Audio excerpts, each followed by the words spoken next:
This tutorial discusses electron affinity and metallic characteristics. Electron affinity is the change in energy involving when an atom gains an electron to form an anion.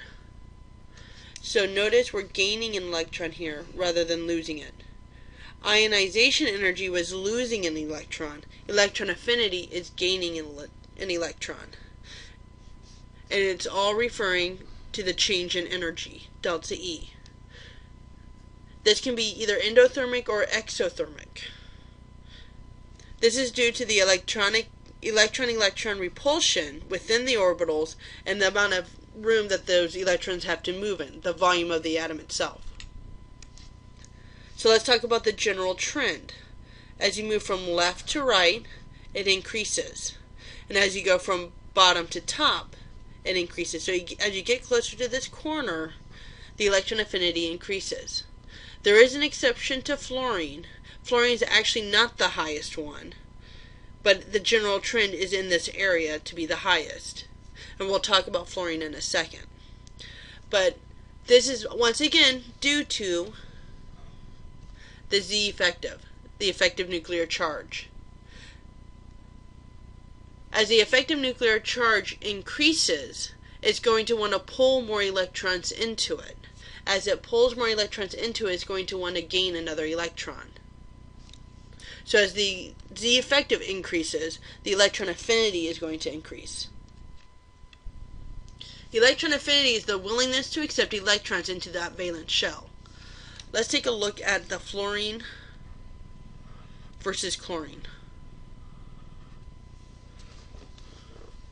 Alright, I previously stated that the electron affinity increases from left to right and from bottom to top.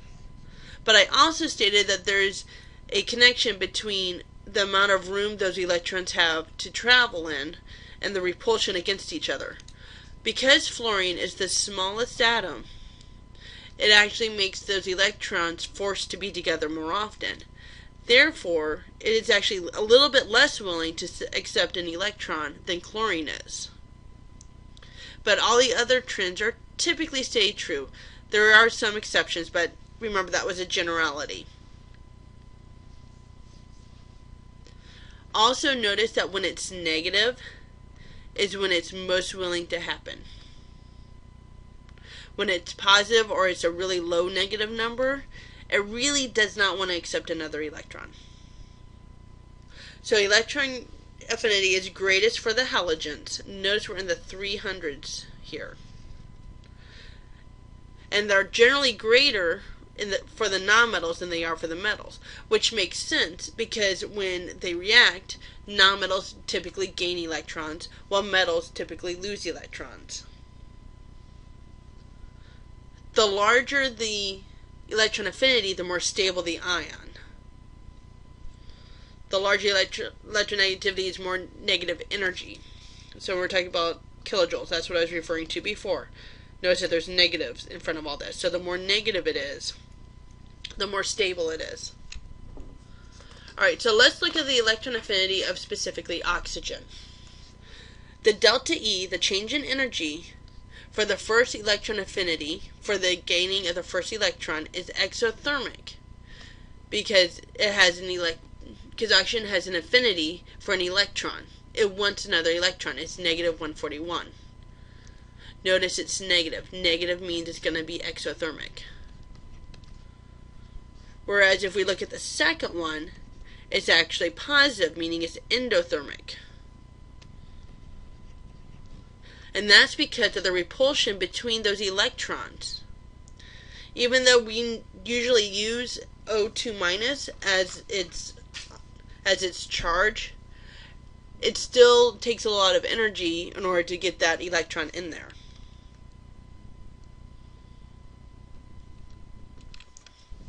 Alright, let's shift gears now and talk about the difference between metals and nonmetals. Basically, if you try to envision what a metal looks like and how it behaves, you'll get the characteristics down. Malleable and ductile. Malleable means that you're able to bend it and shape it, while ductile means that you can put it into a wire.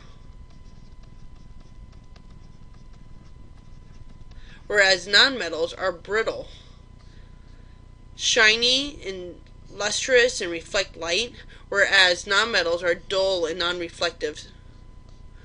Metals conduct heat and electricity, where nonmetals are actually insulators. Most oxides are basic and ionic, whereas most oxides of nonmetals are acidic and molecular. Metals form cations, where nonmetals form anions and polyatomic anions. And finally, metals tend to lose electrons in reactions. In other words, they're oxidized, while nonmetals gain electrons and they're reduced.